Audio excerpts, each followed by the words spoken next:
오늘 이 내용은 여러분들 잘 아시는 내용입니다. 이 내용은 공간복음에 다 나와 있는데 이것이 똑같은 내용이라고 보지 않습니다. 이제 마태복음 20장이나 마가복음 10장에는 이제 그 눈먼 사람 예수님 만나는 게 나오는데 이 마태복음과 마가복음은 예수님께서 여리고를 떠났을 때 사건이라고 기록되어 있고, 오늘은 이 누가복음은 여리고를 들어가시기 전에 가까이 오셨을 때의 사건이라고 얘기합니다. 그러니까 같은 것 같지만 조금 다른 사건이라고 볼 수 있습니다. 그럼에도 불구하고 여기 이제 예수님을 만나서 눈을 뜨는 사람, 근데 이제 오늘 말씀에 나와 있는 것처럼 이 사람은 단지 눈만 뜬 것이 아닙니다. 예수님께서 네 믿음이 너를 구원하였도다 이렇게 얘기를 하시거든요. 이제 이 예수님 만나서 육체의 병도 고치고 영혼의 문제도 해결받는 이 사건에 보면 이 사람 중심의 사람들이, 이 사람을 중심으로 해서 주위의 사람들이 나온다는 거예요. 우리가 성경을 잘 읽어보면 예수님 중심으로 어떤 사건이 일어나거나 아니면은 예수님이 이제 승천하시고 나서 사도들이 이렇게 사역을 할 때 보면 어떤 사건이 일어나면 항상 거기에 그 중심 인물 주위로 사람들이 기록되어 있는 것을 볼 수 있습니다. 여러분이 성경을 읽으실 때 그걸 주의 깊게 보시면 그 이해에 도움이 될 것입니다. 오늘 여기에도 보면 간단하게 보면 눈먼 사람이 나옵니다. 당연히 눈먼 사람 나오고요. 그 다음에 그 눈먼 사람과 함께 있는 예수님 따라다니는 큰 무리가 있습니다. 무리. 그래서 여기 36절에 무리가 나오잖아요. 그래서 37절에 그들이 나옵니다. 어떤 무리라고 하는 그들이 나오거든요. 그들이 나오고요. 또 이 사람들과 조금 또 다른 그 무리들 중에서도 또 조금 다른 그룹이 나옵니다. 그 그룹이 39절에 보면 앞에 가던 자들이 나옵니다. 여기 이제 누가복음 18장을 근거로 하면은, 그래서 이 눈먼 사람, 여기서는 우리가 이제 구도자로 봅니다. 어떤 진리의 길을 찾는 사람이라고 봅니다. 이 사람은 지금 눈을 뜨기를 원하지만 예수님께서 이 사람을 만나서 구체적으로 기록되지 않았지만 이 사람은 예수님을 정말 만나기를 원했고, 그래서 믿음이 너를 구원하였다는 선포를 하시거든요. 그리고 우리가 이제 이 사람을 구도자로 봅니다. 진리의 길을 찾는 사람을 본다면 이 눈먼 사람, 구도자의 주위에 이런 사람들이 있다. 그래서 우리가 이제 알 수가 있습니다. 그 성경에서 육체의 눈이 먼 사람은 영적인 눈이 먼 사람의 모형으로 나옵니다. 다른 몸에 나병 환자 걸린 사람, 다른 여러 가지 혈루증, 몸이 이렇게 마비병 걸린 사람, 이런 사람들이 나오지만 특히 육체의 눈이 먼 사람은 우리가 이제 세상 사람들이 다 눈을 뜨고 있지만 구원받지 못하면 영적으로 눈이 먼 거잖아요. 이렇게 눈이 멀었다 그랬잖아요. 영적인 눈이 먼 사람의 모형입니다. 고린도후서 4장에 정말 사람들이 왜 예수님을 보고도 못 믿느냐, 눈이 멀었다. 그래서 영적인 눈이 먼 사람의 모형으로 나오는데, 이 사람은 마비병 걸린 사람도 그렇고 안전병이도 그렇고 여러 가지 그런 사람들과 비슷하게 이 사람은 스스로 움직일 수 없는 그런 사람입니다. 눈이 멀었습니다. 그래서 이 사람 주위에 항상 어떤 사람들이 있습니다. 그러면 성경은 이렇게 얘기합니다. 여기서 자세히 얘기하지 않지만 이 사람의 중심을 이게 스포트라이트를 비추면서 그 주위에 있는 사람도 비춰주세요. 성경은. 그럼 이 사람들이 어떤 역할을 하는가를 어떤 때는 잘 보여줍니다. 그런 어떤 친구가 있었습니다. 정말 움직일 수 없는 사람이었어요. 근데 예수님을 만나게 해주는데 이 사람 움직일 수 없어요. 누가 만나게 해줍니까? 친구 4명이 들것을 이제 만들어서 이 친구를 데려갑니다. 그거를 예수님께서는 스포트라이트를 맞춰주세요. 그래서 그 친구, 그 병든 사람의 믿음을 보지 않고 놀랍게도 그들의 믿음을 보고 그 사람을 고쳐주세요. 물론 그 사람이 고칠 믿음이 있는 겁니다. 그런데 그렇게 주님은 그 사람들을 그렇게 확 비춰주세요. 여기에는 의미가 있습니다. 제가 지난번에 우리 교회가 이쪽으로 이제 오고 나서 처음에 11월 17일 날 첫 우리가 이전 첫 예배를 드렸을 때 오후에 제가 여러분들과 나눈 말씀을 기억하신 분은 기억하실 것입니다. 소금은 제맛을 내야 하고 등불을 비춰야 된다. 그런 제목으로 여러분들과 말씀을 나눴습니다. 이 지역에 우리가 왔습니다. 우리는 어떤 면이 여기에는 이방입니다. 이주자입니다. 여기 우리가 터베기가 아닙니다. 그래서 우리는 그런데 여기 기도하면서 이곳에서 이분들에게 소금의 맛을 내줘야 되고 또 등불로서 빛을 비춰야 합니다. 어떻게 비춰야 할까? 이제 이 부분을 오늘 좀 살펴보기를 원합니다. 육체의 눈이 먼 사람이 있습니다. 이 사람은 영적인 눈이 먼 사람의 모형입니다. 두 번째는 이 사람이 구해요. 눈 먼 사람이 길가에 앉아 있다가 소란스러운 것을 듣고 어떤 사람들이 막 지나가는 것을 들은 거죠. 이 사람 눈이 멀었으니까 못 보죠. 여기 36절에 보면 무슨 소린가 굉장히 사람들이 밀려 나가는 걸 보는데 눈으로 안 보이니까 묻습니다. 이제 무슨 일인가 물었다 이렇게 나왔습니다. 그랬더니 그 사람들이 무리가 여기 37절 그들이 이 사람에게 대답을 해줍니다. 이 사람에게 대답해 줍니다. 그에게 나사렛 예수님께서 지나가신다 이렇게 말해 줍니다. 눈먼 자가 질문하거나 무엇을 구할 때가 있습니다. 우리 주위에 많이 있습니다. 그 사람이 입으로 열어서 우리에게 물을 때도 있고 그분들의 그 행동을 통해서도 우리에게 물을 수도 있습니다. 이게 대답해 준 사람이 여기 나옵니다. 그들입니다. 무리 중에 그들입니다. 이 사람들은 예수님에 대해서 급하게 질문하니까 급하게 대답하죠. 예수님에 대해서 구체적으로 설명은 하지 못하더라도 눈먼 자가 물었을 때 최소한 이렇게 대답해 줍니다. 나사렛 예수님입니다. 여러분, 나사렛 예수님은 구원자잖아요. 그죠? 네. 나사렛 예수님께서 지금 지나가신다. 이렇게 말을 해 줍니다. 이 사람들이 더 얘기를 해줬는지 안 했는지 우리는 성경은 이걸로 끝냈으니까 잘 모르지만 우리는 최소한 이 눈먼 사람이 우리를 보고 물을 때 최소한 이 대답은 해줘야 된다. 예수님이 지나가신다. 예수님 지나가신다. 그래서 베드로 기자는 베드로전서 3장 15절에 보면은 우리가 다 구원받은 사람이 이렇게 질문을 받을 때가 있다.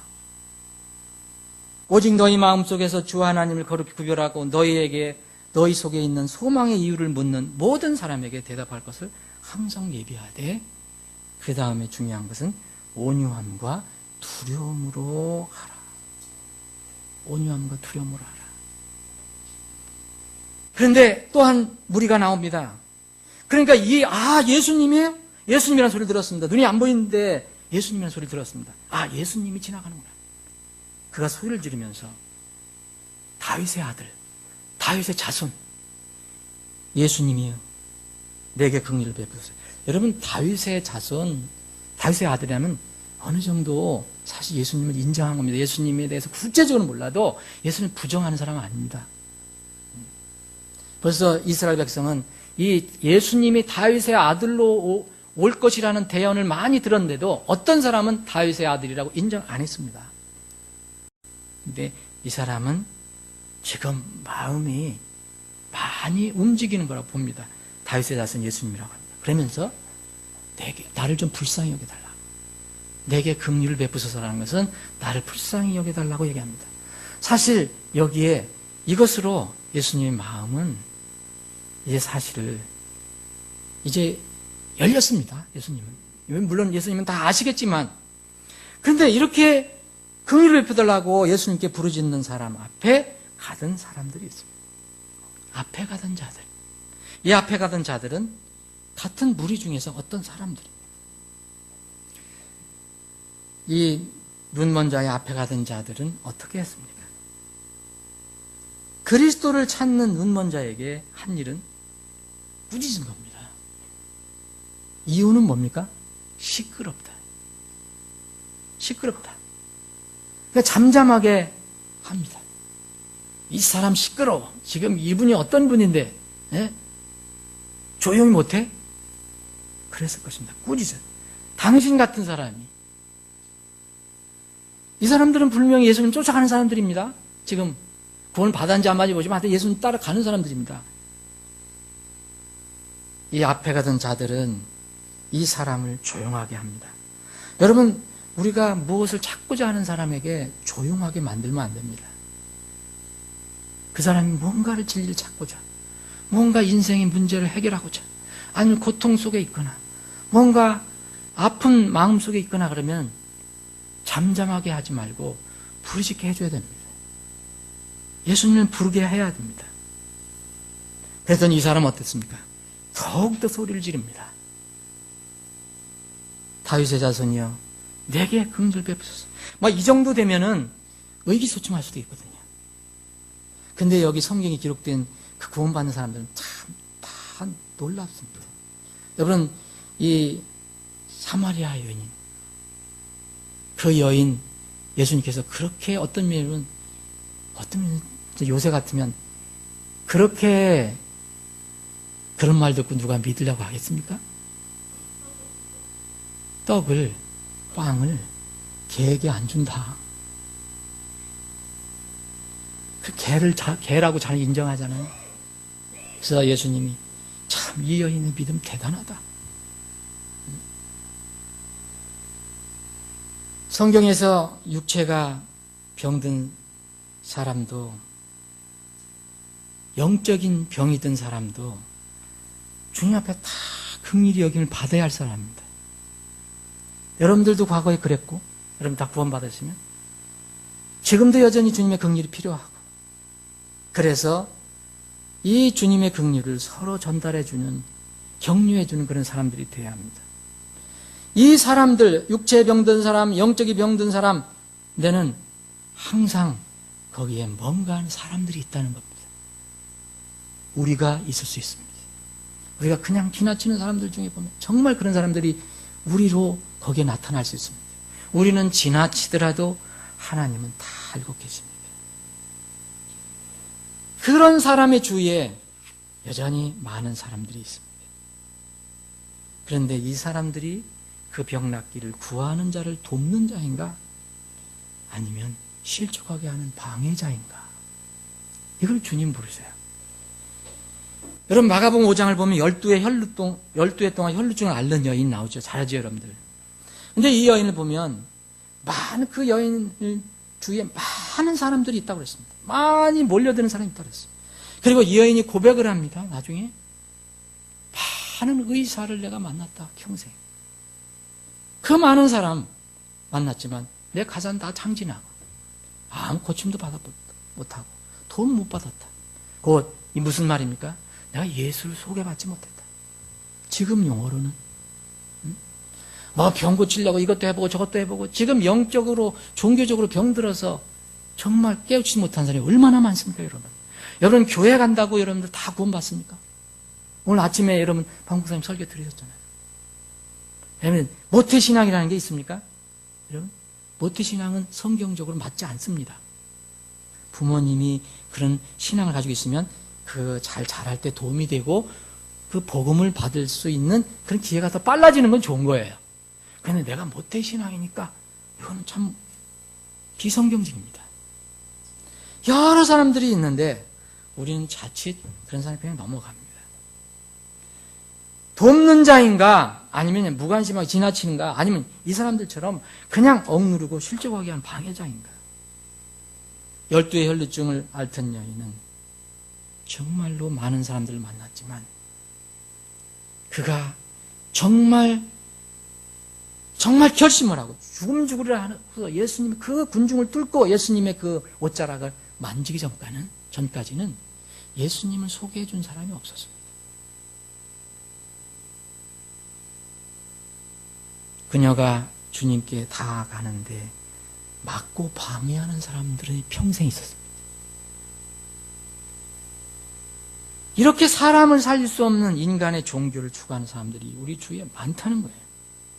심지어는요, 제자들도 그랬습니다. 제자들 주님께서 기대하는 건 뭐였습니까? 예수님을 증거하고 예수님을 알게 해주고. 그런데 어떤 때는 이제 마음을, 이런 사람들의 이 마음을 아프게 한 경우도 있습니다. 여기는 자세히 나와 있지 않지만 제자들이 그런 경우가 많이 여러분들 있는 거 아시죠? 마가복음 그 12 혈루증 앓던 여인에게도 똑같습니다. 예수님께서는 누가 내 뒤를 만졌네? 예수님 전지하십니까? 예수님부터 능력이 나갔습니다. 그래서 그 여인은 벌써 혈루의 근원이 말랐습니다. 그래서 예수님께서 말씀하시지 않습니까? 누가 나를 만졌다. 근데 제자들이 뭐랍니까? 예수님 이상한 얘기를 하시네. 누가 만졌다고 하십니까? 지금 얼마나 지금 군중이 많이 밀리는데. 또 어떤 제자들은 어린이들 오는 것도 막아버리고, 어떤 데는 또 제자들도 꾸중을 하고 막 그럽니다. 이것이 우리가 흔히 범할 수 있는 약한 모습이다. 그리스도인으로서. 구도자가 있습니다. 그러면 거기에는 반드시 하나님께서 복음 전도자를 보내주십니다. 항상 여러분들 사건을 보십시오. 여기 사건을 보면 항상 있습니다. 사도행전 읽어보면 항상 그 사도들이 가는데, 제자들이 가는데 그 구도자가 있고 그 복음을 전하는 사람들이 있습니다. 구도자는 뭡니까? 오늘 아침 말씀 들으신 것처럼 복음으로 거듭나는 것이 제일 첫 번째가 돼야 됩니다. 무슨 침례, 세례, 무슨 무슨 교회에서 직분 받고 집사 받고 장로 받고 많은 사람들이 그걸 먼저 추구하지만, 그럼 봉사하고 헌금하고 새벽기도하고 철야기도하고 금식하고 이걸 먼저 추구하지만 성경은 그렇지 않거든요. 그게 문제입니까? 아니면 니고데모처럼 예수님을 만나는 것이 먼저입니까? 이 사마리아 수도 사마리아 시의 그 여인처럼 오늘 아침에 들은 유대인의 관원 선생 치리자 니고데모처럼 다른 거 다 제쳐놓고라도 먼저 예수 그리스도 나사렛 예수가 지나간다. 이분을 만나야 합니다. 이게 구도자가 해야 됩니다. 이거보다 더 중요한 게 어디 있습니까? 온 세상을 주고도 얻을 수 없는 것이 개인의 혼이라고 했는데, 진리를 찾는 구도자 입장에서 이 순서는 정말 매우 중요합니다. 이 순서가 바뀌어서 혼란스러운 것이 이 시대의 교회입니다. 이게 너무 흔합니다. 이 구도자가 있으면 거기에 반드시 복음 전도자가 있습니다. 이런 명칭을 안 쓰더라도 이 구도자를 돕는 복음 전도자가 주위에 있는데 역할을 때때로 못할 수가 있습니다. 제자들이 있습니다, 지금. 그런데 제자들 역할을 제대로 못합니다.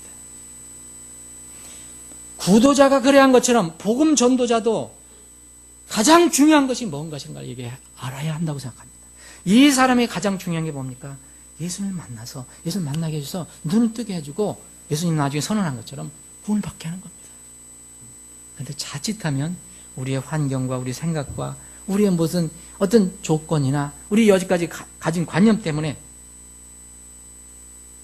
앞에 가던 자들처럼 그를 꾸질 수가 있습니다. 꾸짖지 않더라도 저렇게 할 필요 있어. 좀 잠잠하지. 아니면 무관심하게 지나칠 수도 있습니다. 그런데 순서를 잘 생각해야 됩니다. 뭐가 중요한가? 내 마음, 내 생각, 내 뜻이 중요한가? 이 환경과 조건이 중요한가? 저 영혼이 눈을 뜨고 구원을 받는 게 중요한가? 그럼 내 불편, 내 생각 좀 다르더라도 내려놓을 수 있습니다. 자신도 모르게 복음을 전하기에 앞서서 그 사람이 가지고 있는 환경, 그 사람의 외모, 또 선입관 이런 것을 가지고 우리가 그 사람을 대할 때가 있습니다. 이것을 우리는 주의해야 합니다. 이것은 좀 이제 지나치면 신자가 영적으로 이제 위험한 상황에 빠질 수도 있는데, 그것이 하나가 뭐냐면, 이 앞에 같은 자들이 글을 꾸짖었다고 했는데, 내 능력과 내 지식을 내세울 때, 내 생각을 내세울 때 흔히 남에게 이렇게 할 수 있습니다. 성경은 이렇게 이야기합니다. 너희 자신에게는 엄격해라. 다른 사람에게는 좀 관대해져라. 나에게는 정말 치명적으로라도 정말 엄격해야 합니다. 그런데 그 잣대를 다른 사람에게 대면 안 됩니다. 성경은 계속해서 네가 내려가고 남은 사람 그 올려줘라. 다른 사람을 얘기합니다. 나는 성경 지식이나 세상이 돌아가는 이런 어떤 영적 지식이 많고 다른 사람들은 너무 모른다 생각하는 것부터가 이제 문제가 시작되는 겁니다.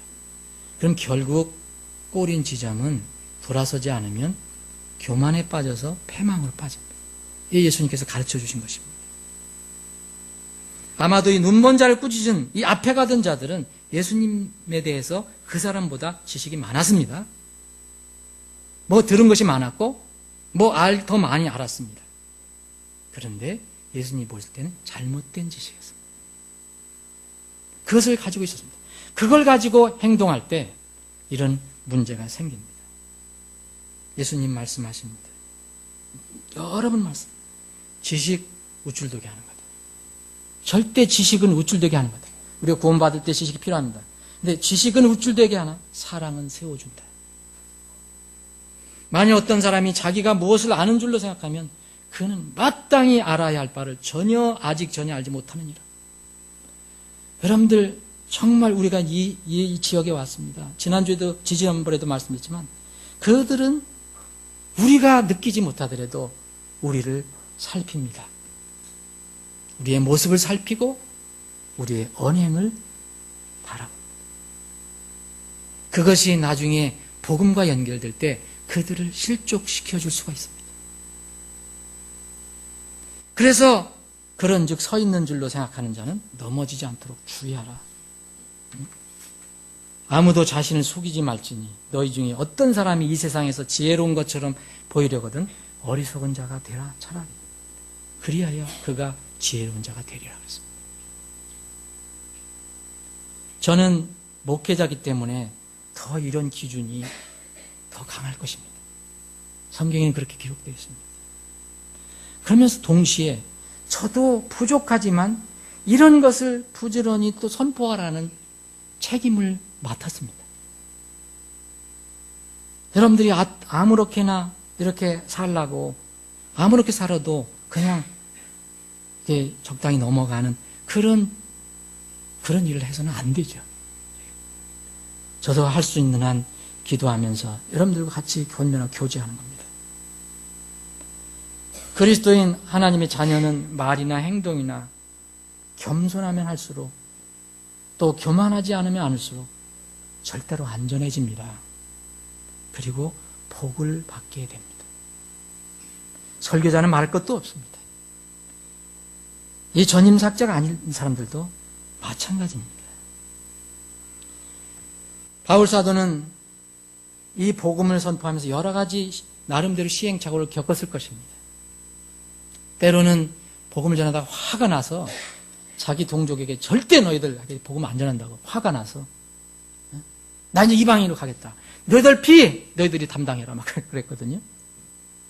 근데 나중에는 또 자기 민족 내가 내 목숨을 바꾸서라도 내 동족이 구원받았으면 좋겠다. 그렇게 바울 사도의 애끓는 마음이 있었습니다. 바울 사도가 어떤 면을 보면은 그 복음을 전하면서 깨달은 것이 하나 있었다고 저는 생각합니다. 우리 이 시대에 아주 이것이 맞는 말씀이라고 생각합니다. 고린도 후서를 한번 보겠습니다. 고린도 후서 4장 제가 3절부터 몇 절 읽겠습니다. 만일 우리의 복음이 가려졌다면 그것은 잃어버린 자들에게 가려졌느니라. 그들 속에서 이 세상의 신이 믿지 않는 자들의 마음을 가려 하나님의 형상이신 그리스도의 영광스러운 복음의 빛이 그들에게 비치지 못하게 하느니라.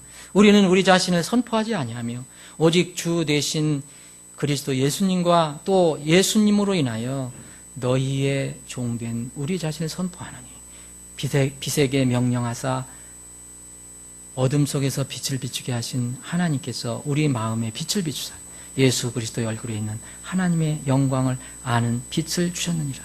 그러나 우리가 이 보배를 질그릇 안에 가졌나니 이것은 뛰어난 권능이 하나님에게서 나며 우리에게서 나지 아니하게 하려 함이라. 사랑하는 여러분, 이 바울 사도의 고백 그리고 동시에 하나님께서 고린도 교회에게 주시는 하나님의 계시, 이 계시의 지금 말씀에서 무엇을 느끼셨습니까? 복음은 무엇입니까? 예수 그리스도께서 죽으시고 부활하셨다는 겁니다. 그 사실을 보이는 겁니다. 실제적으로 현장에서 복음을 전한 전도자, 복음의 내용과 함께 전하지 말아야 할 것이 있습니다. 그리고 반드시 전해야 할 것이 있습니다. 그런데 우리는 어떤 때는 이것을 잘 모르고 그냥 할 수가 있습니다. 저는 여기 오늘 본 말씀에 앞에 가던 자들, 그리고 제자들, 이 자들이 얼마나 그 사명감을 느꼈는지 모르겠지만 이것을 우리에게 적용해 볼 때 이 사람들은 전하지 말아야 할 것을 전한 겁니다. 전하지 말 것을 전한 겁니다. 자, 바울사도가 다시 한번 제가 바울사도가 어떻게 고백했냐. 3절에 보십시오. 우리는 이 앞에는 이 사람들이 이 사단의 이 책동에 의해서 눈이 가려서 믿지 않는다 그랬지 않습니까? 눈이 어두워졌다 그랬지 않습니까? 그런데 우리는 우리 자신을 선포하지 아니하며 오직 주 되신 그리스도 예수님과 또 예수님으로 인하여 너희의 종된 우리 자신을 선포하는, 복음은 먼저 죽어야 살 수 있다는 걸 알려주는 거 아닙니까? 예수 그리스도를 진정으로 안다는 것은 그분의 안에서 내가 죽고 내가 남의 뭐가 된다는 겁니까? 내가 남의 머리가 된다는 게 아니고 남의 종이 된다는 것을 고백하는 겁니다. 구원받을 사람이 뻣뻣하게 받는 사람이 있습니까? 바울 사도는 그리스도를 만나서 복음을 알고 그리스도 인하여서 다른 사람의 종이 되었다고 고백합니다. 종이 되었다. 여러분 분명히 얘기하지 않습니까? 우리 자신을 선포하는 게 아니다. 우리 생각과 우리 뜻과 내 판단을 선포하는 것이 아니고 오직 우리가 선포하는 건 예수 그리스도다. 그리고 또 우리를 그 사람들이 바라본다 그러면, 우리를 드러낼 수밖에 없다면 우리가 그 사람들의 주인이고 머리고 우리가 다스리는 사람이 아니고 꾸짖는 사람이 아니고 섬기는 자로 보여주라. 종으로 너희의 종된 우리 자신을 선포한다 그랬습니다. 이 말씀은 정말 우리에게 여러 가지를 생각하게 합니다. 우리는 어떻게 구원받고 나서 명령을 받았습니까? 다른 사람을 높여라. 이게 계속 일관되게 주님께서 말씀하신 겁니다. 말씀을 한번 정의를 해보겠습니다. 우리 교회가, 제가 교회를 15년 전에 시작할 때, 지금 창립 멤버들도 몇 분 계시지만, 우리 가족까지 포함해서 10몇 명이 처음 시작했을 때, 우리 가족 말고 몇 분 더 계시는데, 이 빌립보서 2장 3절 말씀, 이것을 제가 우리 교회에 앞으로 이 말씀을 우리 교회의 어떤 주요 성구구절로 삼고 섬기자, 이런 말씀을 많이 드렸었습니다. 교회는 때로는 서로 다른 사람들이 모이니까 생각과 뜻이 다르고 심지어는 믿는 바 교리도 다를 수 있습니다.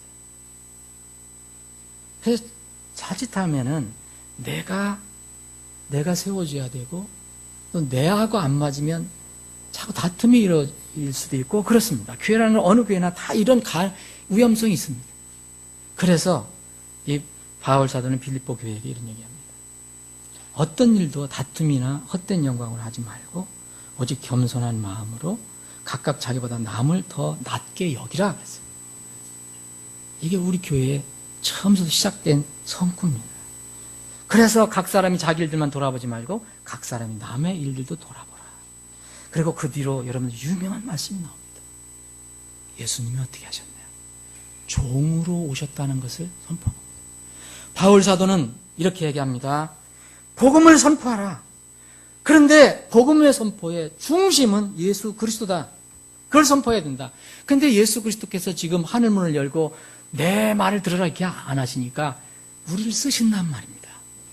근데 우리가 쓰임을 받을 때 우리가 그 사람들에게 드러내줄 것은 우리가 그 사람들의 종이 됐다.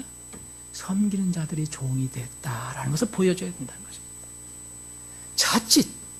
자칫 우리 지식이나 우리 생각이나 그분들 뭘 알겠습니까? 그걸 가지고 꾸짖거나 무관심하거나 책망하면 그 혼이 실족하게 할 수도 있다. 신자는 구원받으면 종이 돼야지 절대 주인이 되려고 하면 안 됩니다. 철저하게 종이 되어야 됩니다. 낮은 위치에 있으면 때가 되면 주님께서 뭐랬습니까? 때가 되면 내가 너희를 높여주리라 그랬습니다. 그때 얼마 남지 않았습니다. 그 기간에 우리가 종으로서 주님을 섬기고 구원받지 못한 주위의 사람들을 섬기는 것입니다. 부디 이런 은혜가 저와 여러분들 가운데 있기를 바랍니다. 아버지 하나님, 우리 교회를 사랑해 주시고 이끌어 주셔서 15년 해를 보냈습니다. 돌이켜보면 참으로 아픈 일도 있었고 즐거운 일도 있었고 감사와 감격의 순간도 있었고 때로는 낙심의 순간도 있었습니다. 그러나 모든 것을 합력하여 선을 이루시는 주님이 살아계셔서 우리 가운데 모든 것을 인도하신 것을 저희들이 믿게 됩니다. 앞으로 지난 15년을 바라보며 앞으로 15년도 저희들이 주의 은혜 가운데 가기를 원합니다. 이 교회 주님의 몸 들어 써주시길 원합니다. 주님의 영광, 사람의 영광이 아니고 주님의 영광을 위해서 써주시기 원합니다. 이 고천 김포 지역에 죽어가는 영혼들이 분명히 있을 것입니다. 그 혼들에게 우리 교회가 소금의 역할을 감당하게 하시고 등불의 역할을 감당하게 하여 주옵소서. 그러려면 우리가 먼저 예수 그리스도를 중점으로 전하고 우리 입으로 전할 때 우리가 그들에게 종된 모습을 전하게 하여 주옵소서. 모든 것을 주님께 의탁합니다. 남은 모든 순서에도 주님의 그 거룩한 손길이 임하기를 원하오며 거룩하신 예수님의 이름으로 기도합나이다. 아멘.